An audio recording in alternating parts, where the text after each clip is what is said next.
Thank you for joining us for our annual trauma training. It's annual because it's important. It is the way we remind ourselves about our kids, where they come from, how they operate, what this behavior and these emotional responses are that we see, and how do we help heal them. In the past, we've looked at how the brain functions, and I've drawn pictures about how to connect the different strategies with different parts of the brain. And this year I wanted to look at it from a perspective of trying to understand and connect anger, especially. Anger is the emotion that we most often encounter, probably have the most difficulty in dealing with, and it is probably linked most heavily with coming out of that trauma experience. What is a trauma experience? To make sure we're all on the same page, trauma comes from a combination of two different elements, two necessary elements. One is an intense feeling of threat, and a level of threat that feels life-threatening, and an intense feeling of helplessness. Those two things together create a situation of trauma. Normal stress kind of goes slowly. It starts slowly. We're at a place of calm, and then we feel like something maybe bad may be happening, and so our vigilance comes into play, and we start paying attention to our environment. Then we're pretty sure something is happening, and so the alarm signals go off in us.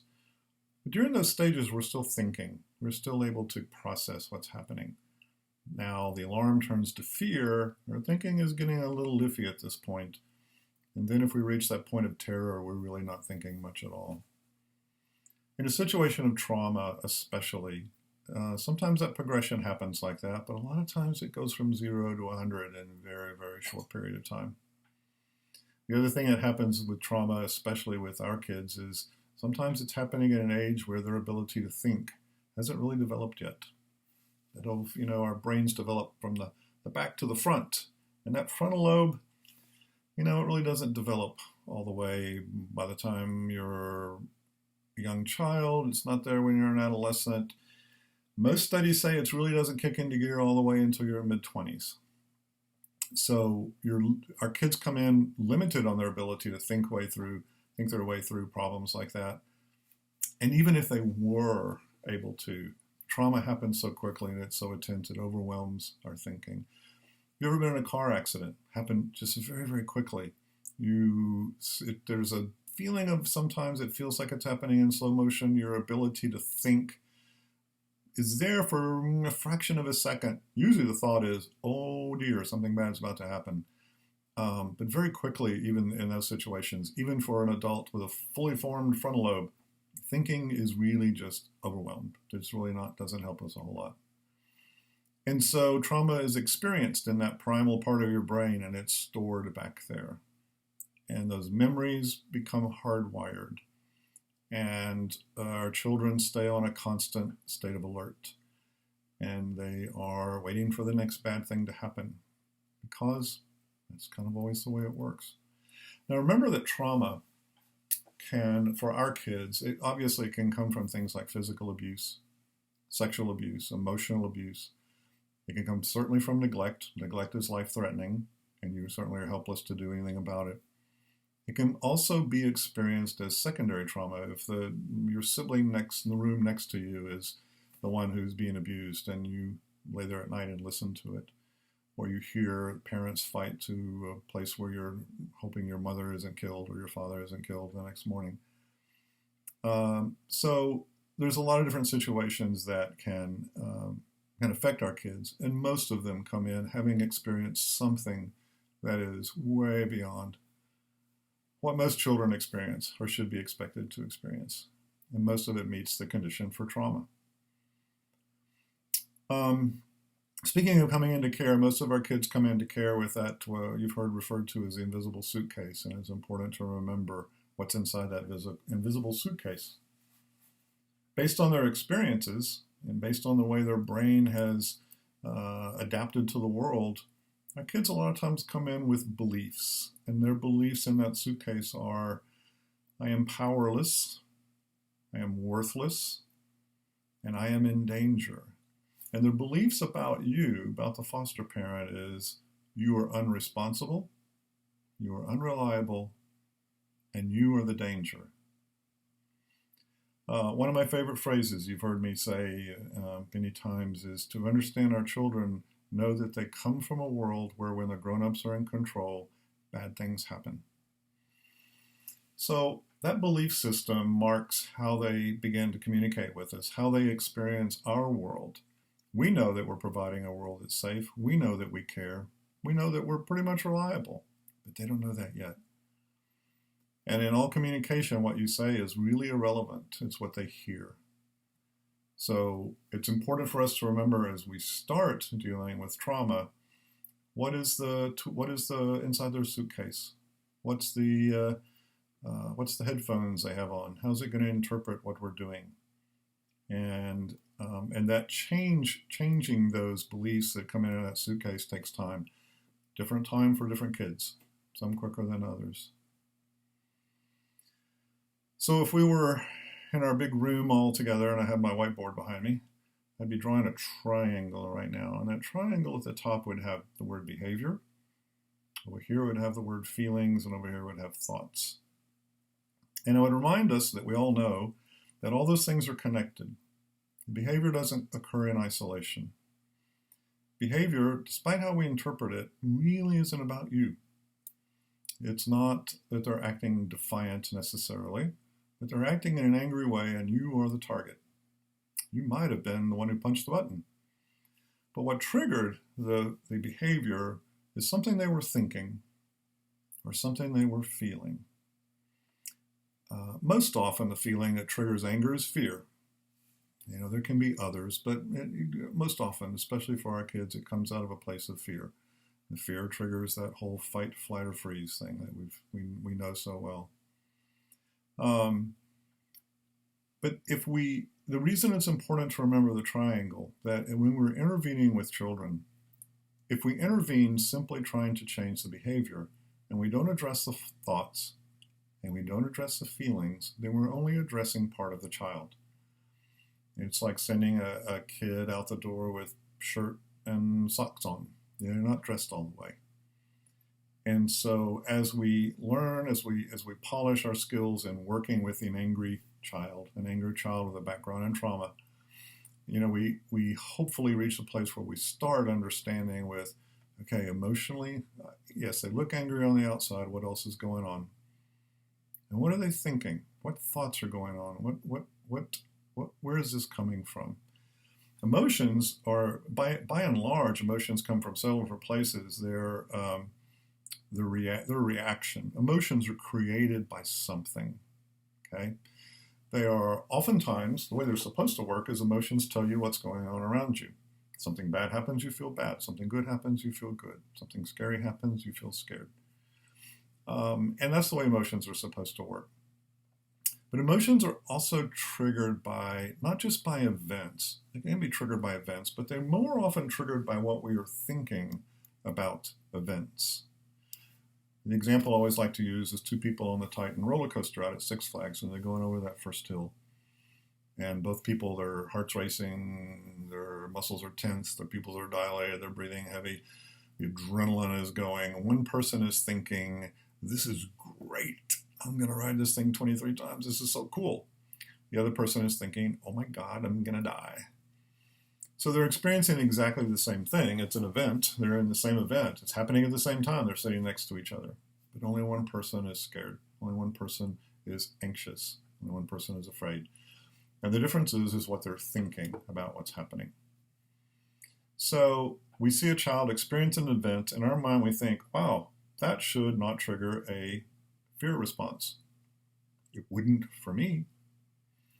But then you're kind of like the person who enjoys roller coasters who's sitting next to somebody who's terrified of them. And you're assuming that if I feel this way, then they must too. And that may not always be a good assumption to make. So understanding the thinking, not just the event, is important. Sometimes for our kids, it's not even what they're thinking about this event. Sometimes it's not even this event. Sometimes it's an event that occurred a long time ago, and something has reminded them. And their actions, the behavior is not even related to what's happening right now. but it's related to things that happened a long time ago. We see that the most. It's the most obvious when we have kids who come back from visits or have a phone visit or something, and all of a sudden our behavior reactions are completely different. And we know they didn't just suddenly forget everything that we've taught them or suddenly just become an overnight oppositional defiant disorder. We know that there was a trigger, and most likely it was a trigger to something that they've experienced in the past. So memories can trigger feelings. Sometimes feelings are just triggered by chemicals. Anxiety and depression can both come from low levels of serotonin, norepinephrine imbalance, or if you get the dopamine involved, then we have more bipolar kinds of symptoms. And in those situations, there may not be a memory or an event or even a thought. Sometimes there's just a chemical reaction. If we aren't able to dig deep enough to figure out the connection, we're unlikely to be able to successfully address the behavior. We can address it, but if we don't change what's feeding it, we're very unlikely to really genuinely change the behavior. Why is it anger? Why does it always come out as anger? Why does fear come out as anger? Well, anger is the fight part of the fight, flight, or freeze. We're familiar with that. Some of our kids freeze. Some will shut down, which is also frustrating. Some have the avoidance, the flight. They get me out of here. Some kids, when they get mad, run out the front door, run out the back door. It's just their feet start moving. And, your frontal lobe is going, where do you think you're going? And you don't have a very good plan here. And, and we approach things that way. And what we're missing is that they're not thinking. They're not planning. They're reacting. And sometimes anger comes out in that way as well. Maybe it's more likely to come out if they grew up in a house where the angry person is the one who wins, or the angry person is the one who comes out on top, or gets everybody else to back off. There may be some learning component to it. So they may be mimicking some of that. But most often it simply comes out of fear. And it's a protection. It's a defense. So in that case, we're not going to address the anger until we address the fear. It won't go away until they feel safe. That's what kind of the definition. If you remove all the fear, then you feel safe. So making our kids feel safe is a necessary component to preventing the volcano from going off. So I think, up to this point, I think we all know this. It's always good to go over it again and to remind ourselves this is what's going on. That part is reminding ourselves that we have to take care of the whole child. We have to treat the whole child, the whole triangle, all the different pieces. So in that regard, let me go over some things not to do. It's always good to start with this list. I revisit this list a lot. I can't tell you how many times I came home from the office and dealing with my own kids would be in the middle of something saying, I think I told somebody today not to do this. And we always need reminders. The first one is simply what we've already talked about, is don't address behavior first, and don't address behavior only. And we've already talked about that and expressed that. Another on the don't do list is don't threaten. I think we all know that. I think we know that direct threats, you do that again and I'm going to hit you. We kind of have a sense that that's probably not a really good thing to do. Maybe that's how we grew up. In some people's vocabulary, that's where respect comes from. If I make you afraid enough, you'll respect me. It's I'm not sure I agree with that definition. But our kids' trauma usually is affected with threats. And what we do when we threaten is we're saying, I'm more powerful than you.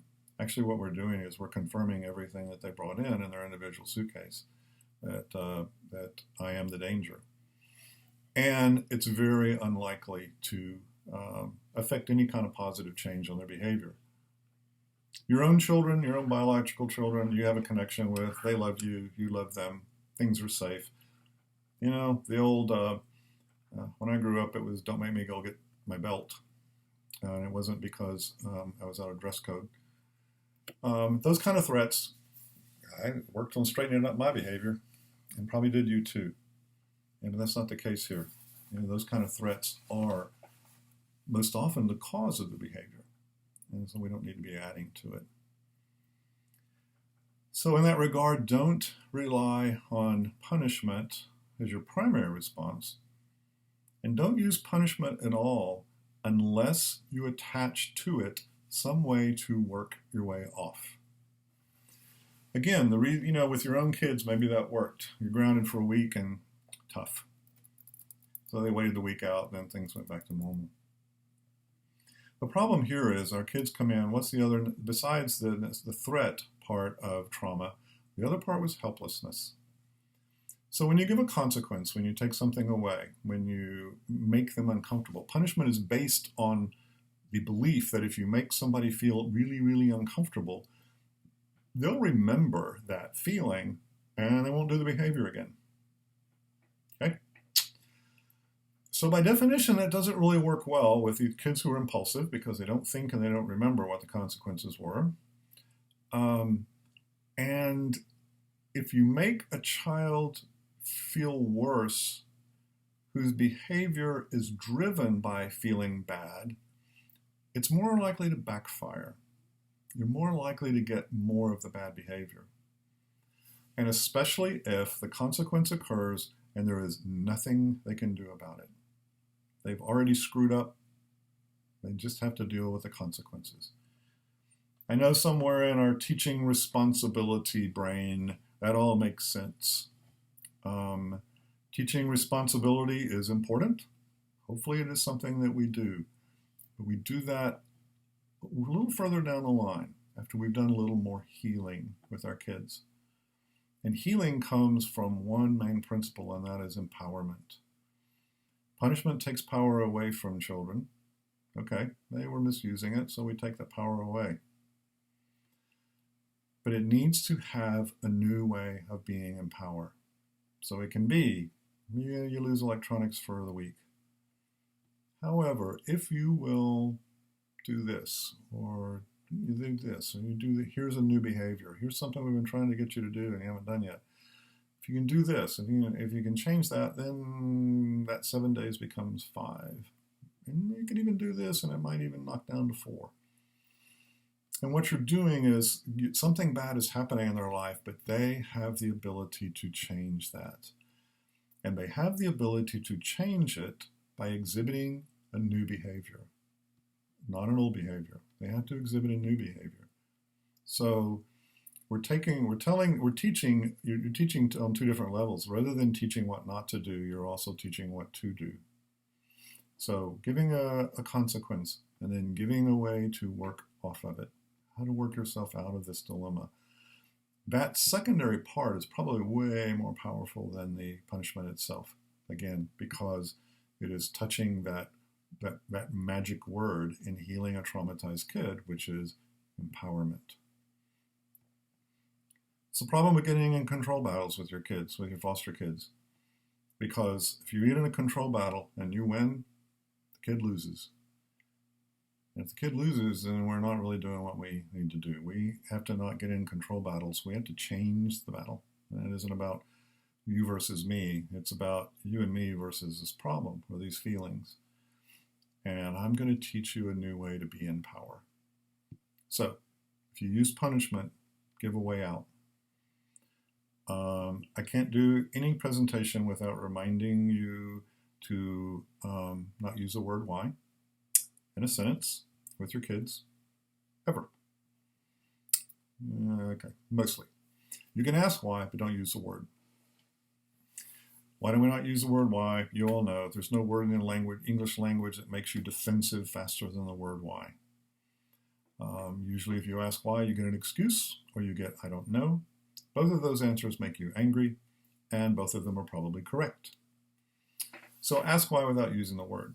You can say, okay, help me understand what just happened here. Tell me what you were thinking. Okay, well, tell me what kind of feelings were happening before you did that. And so you can process it. You can ask. You can dig deep. Just don't use the word why. Why is a lazy word? Figure out what it is you're really asking, and then find a way to put that into words. So lose that word from your vocabulary. You'll all be better off. Don't make it personal. I've already talked about that a little bit. And you know you're making it personal when you start to describe behavior as being defiant or being oppositional or talking about they won't obey. Now you've made the behavior about you. It is very true that you often will be the target. Now sometimes it's because we make ourselves a target, and sometimes it's because we've been there long enough that they feel safe and they know that you can be the target and you're not going to hurt them. And that's a positive thing, on one hand. On the other hand, it can make things more difficult. But as soon as you make it about you, you're in a control battle. And for you to feel better, you have to win. And if you win, the child loses. That's not what we're not after that. Don't go it alone. All of us feel, especially with kids, I think, and as parents, we feel like we should be able to do this. I should be able to do this alone. I raised my own kids. I didn't go to treatment plan meetings. Most of you didn't.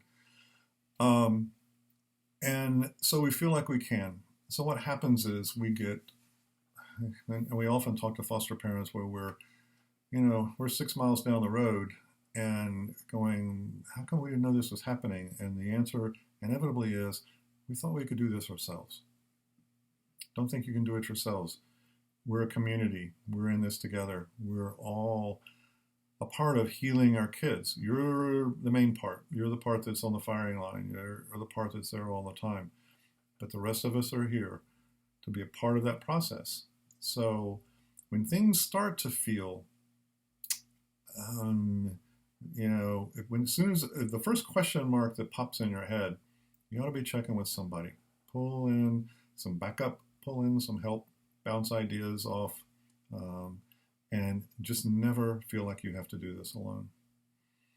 And the most important thing, or not most important thing, they're all important, but for sure, those of you that raised kids before, man, throw that out the window.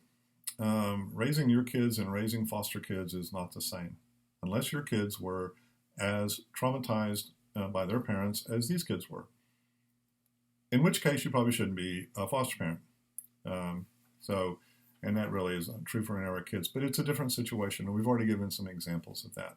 There are so many things that work so well in raising our own kids that simply don't work when we're fostering. It's not true of everything. There are some things that work, but by and large, it's a new set of skills, and so just be careful. Certainly, don't go back and compare it to the way you were raised. Heavens, don't do that. So those are the things we know not to do. So what should we do? What's our list? The first one is to talk. But you're talking, think about our brain again. The front part is where our critical thinking is. The regular emotions are here, and back here we have all the kind of primal trauma-related emotions. When you're talking to your foster kids, you should be talking from your frontal lobe. You should be thinking about what you're saying, but you're talking to here. You're talking to the emotions part, okay?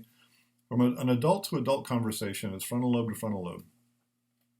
And remember, our kids, unless you've got a mid-20s foster child, their frontal lobe isn't working all the way yet. And so we're using words to talk to feelings. How do we do that? Yeah, your main tool there is reflective listening.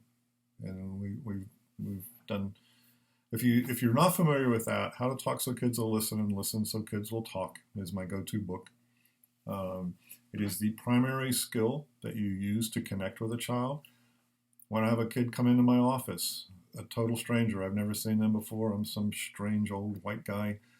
They don't know me, they don't want to be here, they don't, um, they're probably anxious and scared anyway. Mom comes in, they come into a strange office. I have 45 minutes to build a bond with this kid that makes it okay for him to come back. And what I use the most is reflective listening. And it is the fastest way to build a bond. It is the most powerful way. And it works in foster parenting, it works in parenting, works in business. We teach it in marriage therapy. And it is essentially your frontal lobe talking to their limbic system, where their feelings are. So that's one of the first things. I did a training before, some of you have been in, we talked just called the Trauma Toolbox, and it was just running through some of these tools and some others. And the very first one on the list is reflective listening, because I think it's probably the most important skill. Teaching self-regulation. It's a word we use a lot. Self-regulation. It's essentially kind of, if you really kind of think on a basic level, it's teaching our kids to be in control of themselves so that we don't have to be in control of them all the time. It starts with things like just recognizing feelings, and we use the charts that have the faces, smiley faces on them with the different expressions. Most of us don't have the vocabulary to identify all the feelings to begin with, so you start with pictures. And then we identify, sometimes we use, one of our tools is to use scaling on a 1 to 10 scale. Where are your scared feelings right now? What number are they? Yeah, they're about a 7. Well, how do we get them from a 7 to a 6? Okay, and so we use scaling to identify a range of feelings. And then we're teaching relaxation, breathing exercises, guided imagery, all those kinds of things that literally change your physiology. They slow the adrenaline down. They turn the adrenaline off. They give you control of your body again. Anxiety, fear, is a feeling of or a fear of feeling out of control. That's the root of all anxiety. It's a feeling of or a fear of feeling out of control. So how do we get that to go away? Well, you can't just get in control of your environment. What you have to learn to do is to be in control of your body instead. So I can slow my heart rate down. I can turn my adrenaline off. I can relax my muscles. I can change what I'm thinking. I can think calm things, and it pushes the scary thoughts out. And learning to be in control of my body, by definition, makes the anxiety go away, because now I feel in control again. And small children can learn this. As a matter of fact, my experience is that teaching this to 5, 6, and 7-year-olds is easier than teaching it to adults. Adults have too many things going on in their head that they have to deal with, and kids have a lot of extra space to learn how to do these things. They take practice. You can't just tell them how to do it. You have to do it with them. So, teaching self-regulation. Be structured, but not rigid. Be structured, but not rigid. Be predictable. Be consistent, but not to the point of rigidity. They need to know what to expect, but there needs to be flexibility to deal with human beings. So we generally try and eat supper at 6 o'clock every night. It may be 6:10, it may be earlier, it could be, but we're going for the 6 o'clock ballpark. But also, if you're having an emotional meltdown, you had a visit this afternoon, and you're curled up in a fetal position, we aren't going to all gather around the table and say, I'm sorry, it's 6 o'clock, we're eating, you're on your own. So we are flexible to deal with situations that call for it. But otherwise, we try and become an environment that is trustworthy. We generally know what's going to happen and when it's going to happen. So use tools like predictions, prescriptions, and permission. Those are all techniques that involve giving kids a heads up, trying to ward off the element of surprise. Being surprised triggers a startle response, and that gets us scared faster than anything. Somebody jumps out from behind the door. You don't think, you know what, I know that the person is going to jump out behind the door, so I decided I'm not going to be scared today. No, you go into full panic mode and grab your heart and scream and all that, and then, you want to grab them by the throat and shake them for doing that. So trying to prevent surprises. So we don't say, time's up, video game time is over, time to go get on homework. We know to say, you know what, 5 minutes, it's going to be time to wind that game down. We got to get on homework, just giving you a little heads up. So that's kind of giving a heads up. But sometimes we know what's going to happen next. We know the feeling that's going to happen next. And so we need to give permission, or even prescribe it. You know what, in 5 minutes, I'm going to come in here and tell you it's time to get off the game. And even though you had a little heads up, it's going to really make you mad because you love that game so much and you hate homework so bad. So when I tell you, if you need to throw a fit, I'm giving you a little extra time worked in here. That if you need 5 or 10 minutes to throw a fit before we get on homework, then it's okay. Just letting you know. So even kind of clear off a space here on the floor for you if you need it. We don't want to do that in a way that makes fun of them. It's not a point of ridicule. Literally, it's prescribing the symptom. The nice thing about it is you put them in a bind because now if they throw a fit, they're minding you. And the only option they have for being defiant is to not throw a fit. A little bit of a paradoxical response there. All of those techniques are designed to get their frontal lobe involved before the emotions kick in. Develop a stress plan.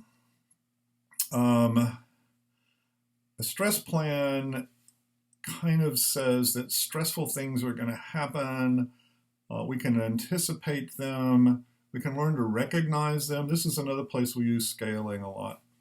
And so talking about a stress plan might be, on a scared scale on 1 to 10, or a mad scale on 1 to 10, what number do you get to when you start throwing things? That's when I'm about a 7. Okay, 7. All right, so when we feel ourselves getting to a 6, we need to put the stress plan into operation. And we need to be thinking about it if we're getting to a 5. Now, what is that stress plan? Well, it can be the box of things we have in the corner that has the squeeze ball in it, or the pillow to throw or yell into, or the paper to tear up and throw, or it could be because we know that we like to color, and scribbling and coloring on something really hard is a good stress reliever. Or it could be, the plan could be we head to the backyard and climb in the swing and we start swinging because there's something about that movement and what it does to our inner ear that just helps calm us down. Or we start running laps around the backyard, or whatever those kinds of things that we've anticipated. So then our conversation as a kid, we see a kid getting ramped up, and instead of saying, hey, you need to settle down, we say, what number are you getting to? And they have to stop because now they have to think. At about a 5. Ooh, okay, let's start thinking. If we get to a 6, what are we going to do? And if they're not there yet and the thinking is still working, they can join you on that. You also notice what else that's doing. It's going back to our word from earlier about empowerment. And that it isn't you versus them. It's not your job to get them under control. It is you and them versus this process, versus these feelings, versus where they're heading. And you and the child together are a team that can overcome it. You're the reminder, but you're getting them to do the thinking. So instead of telling them what they need to do, you're asking. And you're getting them to think through, while they still can, before they get to the point of not thinking, and coming up with a solution. Again, empowerment. Sometimes you need to be their frontal lobe. Sometimes you need to be their executive functioning. And what that means is not to tell them the answer, not to tell them what to do, not to think for them, but to think with them. It's a technique. We use it a lot, actually, in doing homework, in teaching homework, and especially with kids. This is a pretty well-researched area in kids with attention deficit disorder, because one of the characteristics of kids with ADD is that whole executive functioning thing doesn't really work very well. They don't think sequentially. They don't think step at a time. Their thoughts go random, go from here to here to here, all over the place. So thinking out loud while you work through steps, if you're doing homework, it can be you're sitting there together and you're sitting at the table and you've got math homework. And so you start saying out loud, all right, we've got math homework. Let's look at where the first problem is. Okay, here it is. All right, we've got the problem right here. Now we need to figure out what is this problem telling us to do? Where's the sign? Oh, there's a plus sign right there. So we're adding. All right, which column do we start adding with? Oh, we start with the column over here. So we're talking and saying out loud everything that we're thinking. We've learned to do it silently. We've learned to think stepwise, but our kids haven't. So they're hearing us work step by step by step. After you do that for a little bit, you start leaving words off the sentences.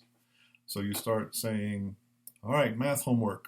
First problem, addition. All right, column 1. Carry the 4, column 2. So now you're using incomplete sentences, which lets them fill in the blanks. They're putting the words in between because they've heard you do it enough.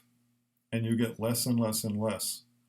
Then you hand the talking part over to them. And you have them talk through every step out loud, so that they're saying it, they can hear themselves saying it, and also you can hear them and correct the errors, correct the places where they miss steps. And then you get them to say less and less and less. And eventually they're doing the self-talk in their head on their own without you having to be there. In that example that I've given where you're working with a school-age child and they have executive function issues, that process might take a year. Okay, that's not something that happens easily. It can take a long time. We can do the same thing with our kids. So it can be, all right, let's see. Looks like what happened here is such and such said such and such. And boy, that triggered some really mad feelings on your part. And the thinking just didn't happen. It just this and that. So then let's think about what next time. Next time when Billy says this, you can do this and da da da. And you're talking stepwise all the way through it. And eventually, because behaviors tend to repeat themselves, you can do the same thing. You can kind of use a faded talking through, and then eventually you get them to kind of start processing stepwise. It's really better for more concrete problem solving, doing chores or getting things done or coming up with a stepwise solution. There's something that they want, they're trying to figure out how to get it. But understand that, again, for our kids, for lots of reasons. One is just their age and their developmental place, but also because of how the emotions and their own distortions in thinking can interfere with their behavior, that we're really putting a new process in place, that we're getting that executive functioning to take control and problem solve without all the emotional interruptions. Again, sometimes we have to operate as their executive functioning. Encourage thinking. This kind of goes along in the same hand. Encourage thinking. Don't just give the answers. And don't ask questions that just you're looking for them to give the right answer, which is your answer. So the loaded question, and so what is it you should have done? Because they'll just give you the answer you want to hear. And so if it's something that they know the answer to, don't ask the question. But if it's something you think, I'm not really sure if they get it, I'm not really sure where they skipped a beat, then sometimes it's better to rather than be in their face in an emotional situation, the more emotional it is, the less they're thinking. And you're asking for a thinking response, it's not really a good time to do that. So oftentimes strategies like, I'm going to write this question on this piece of paper. I want you to take it back to your room. I want you to read it. I want you to stay back there for at least 17 minutes, and I want you to write your answer. And I'm only going to read the last answer you wrote. So if you need to cross it out and write a different answer, that's okay. And stay back there 17 minutes before you come out. The reason you do that is, one, you're separating yourself. Go away. Let's get out of the emotional situation. Let's get out of the face-to-face. 2, reading something requires you use a different part of your brain than listening. It requires a thinking to kick in. I have to look at the script and I have to translate it. 3rd, writing your answer also requires that you use a different part of your brain. Impulsive answers, it's easy for those to come out of your mouth. It's a little harder for them to come out of your pencil. Because while you're writing, you're looking at it and you're thinking about what you're writing, and you can be writing in something and going, man, that's not what happened. And that's why you say, I'm only going to read the last thing you wrote. Because sometimes they will write something, and they'll go, they're never going to buy that. Cross it out. and they'll come to an answer that's a little more thought out, a little better. I've used this technique for a long time with parents, and parents go, that sounds good, and they're always a little skeptical. And I can't tell you how many times parents have come back and said, I didn't think that what you said was actually true and actually the way it worked until the time they came out with a paper with 4 things crossed out on it. And it was hard not to go back and read those 4 things and confront them about them. But then I realized when I got to the last one that, I got where we were going, and that was all that mattered. So there's a technique that's just one kind of the techniques. Drawing, making plans, things like that. We want to encourage our kids to find the answer. We don't want to be the ones simply giving them the answer and hoping that they memorize it. I said in the beginning, talk, and we talked about reflective listening. But sometimes even talking can be uncomfortable. Use your words. And sometimes that means arguing is, but sometimes that arguing is okay.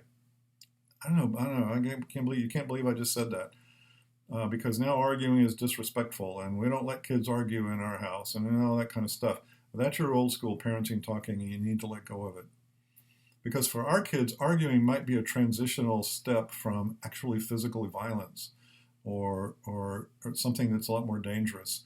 And the anger is coming out in words. Now, again, there's certain situations where arguing is not okay. It's certainly not okay as a negotiating skill long term. But it's better. It's usually a better alternative to acting out. And arguing is not acting out. Okay. By the way, that's different. Arguing, you're still using your words.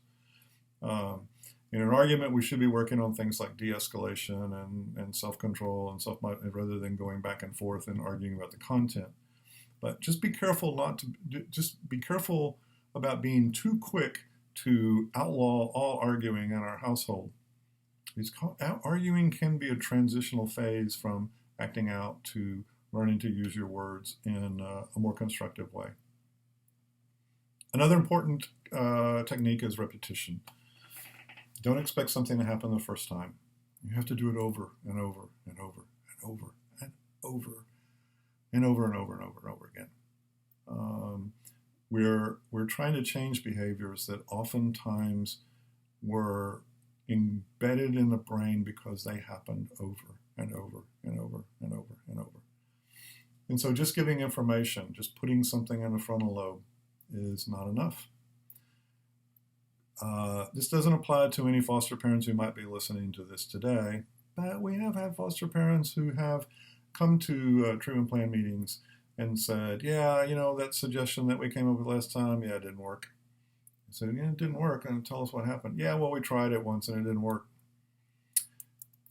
And the once was probably the key to it didn't work. So don't be afraid of repetition. Another technique is role playing. Role play, we forget about it, and because it sounds like it's only for little kids, but it's not. It's for kids of all ages. And what role play really is doing is teaching the whole brain. When you tell a child something to do, when you give them information, it's only going in here. It's all frontal lobe. You're using words. It's going in here. It's an abstract concept.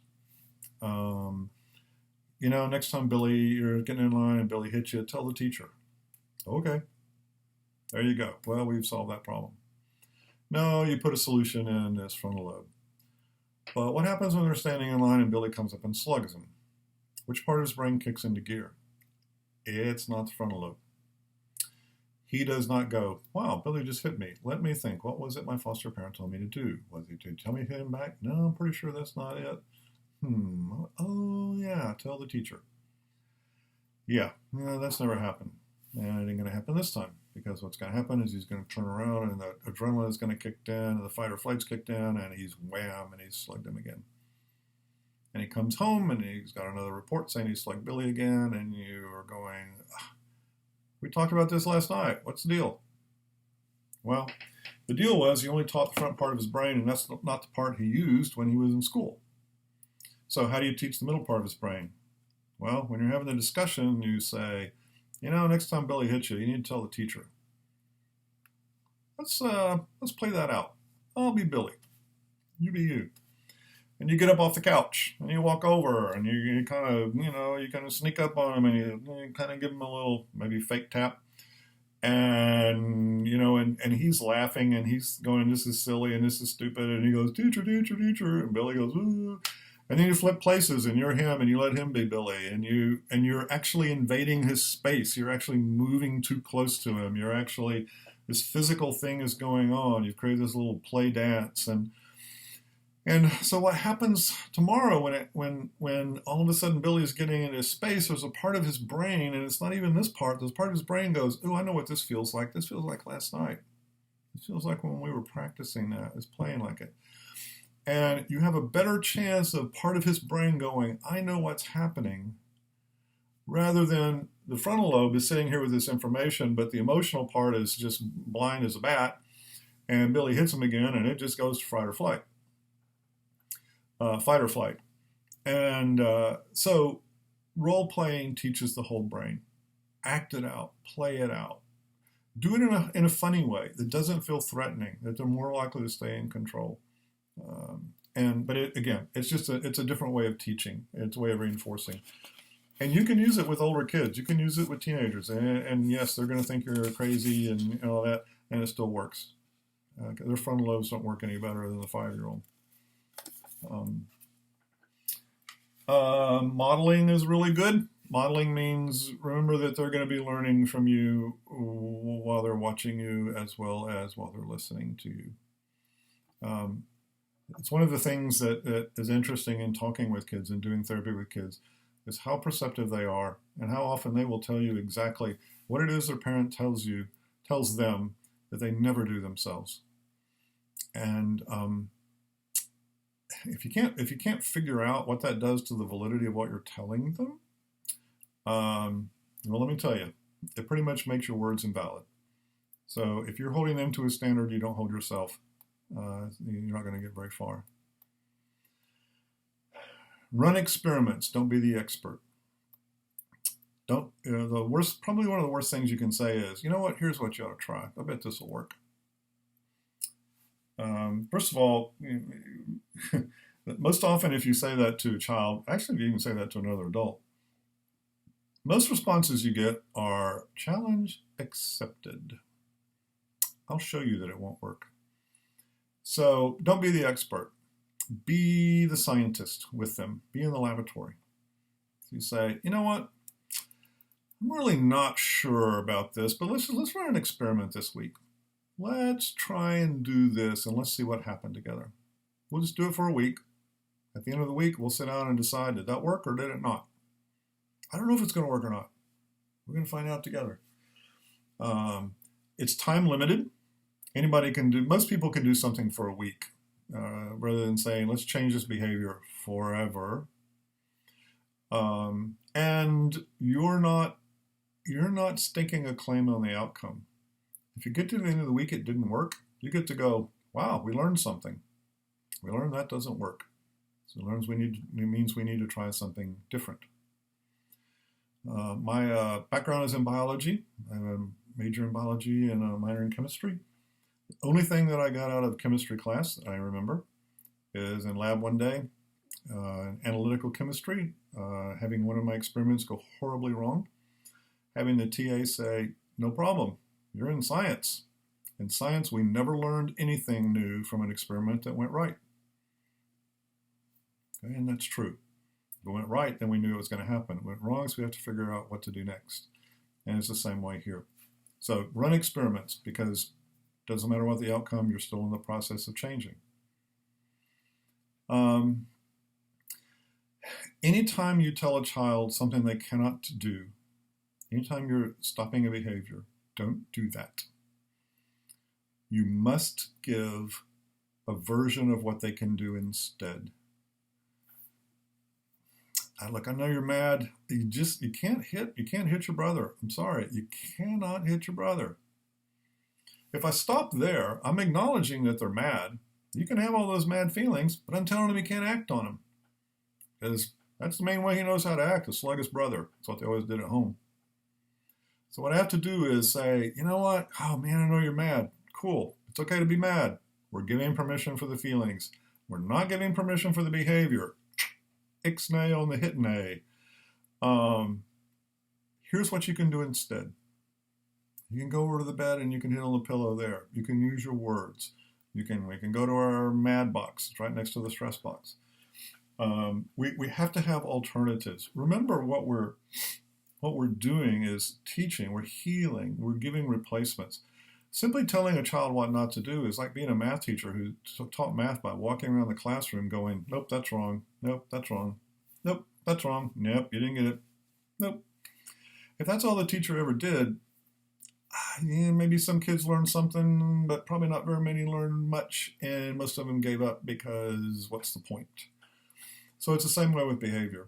You may not beg for things when we go in the store. You can take this little notepad that I happen to carry with me because I knew you were going to beg, and the little pencil that's stuck in the little top of it, and you can write down everything that you see that you want. So give it an alternative. When I see something I want, instead of coming and telling my foster parent, I'll write it on this piece of paper. The end of that story is when they get finished and they hand you the piece of paper, you say, this is awesome, man. Now I know when I want to get you a surprise, I'll be sure and get the right thing. You're not making a commitment that you're going to buy everything on the list. So give alternatives. Again, it's part of that whole empowerment. Maybe that's the piece that if you just think about in addressing behavior, you're trying to take away this way that they had of trying to be in power before, but you want to replace it with a new way of being in power. Mostly it's to learn to be in control of themselves instead of trying to be in control of other people. But it's learning that they can be in control of themselves. And we do that by rewarding positive behavior as much as we're consequencing negative behavior. And we're teaching new skills. We're showing that we're demonstrating it. We're role-playing it. We're doing all those kinds of things.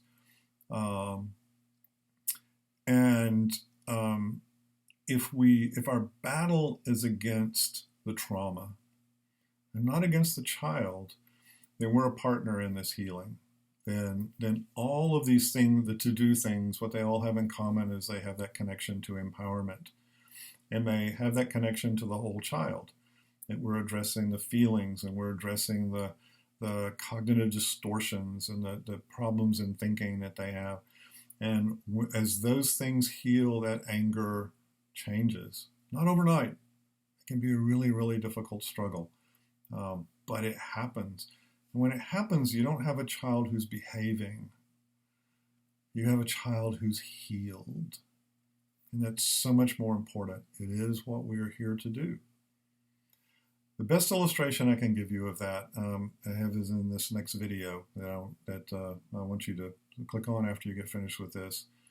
And it's Stacy. You know Stacy is a former case manager, now a foster care director. She's also a former foster parent and an adoptive mom and has lived through a lot of what we're talking about. I've asked her to share her experience with you to kind of bring this to life for you. So we'll start with this with me asking Stacy to kind of tell us who's in her home, how they got there, and talk a little bit about anger and anger with foster kids. Thanks.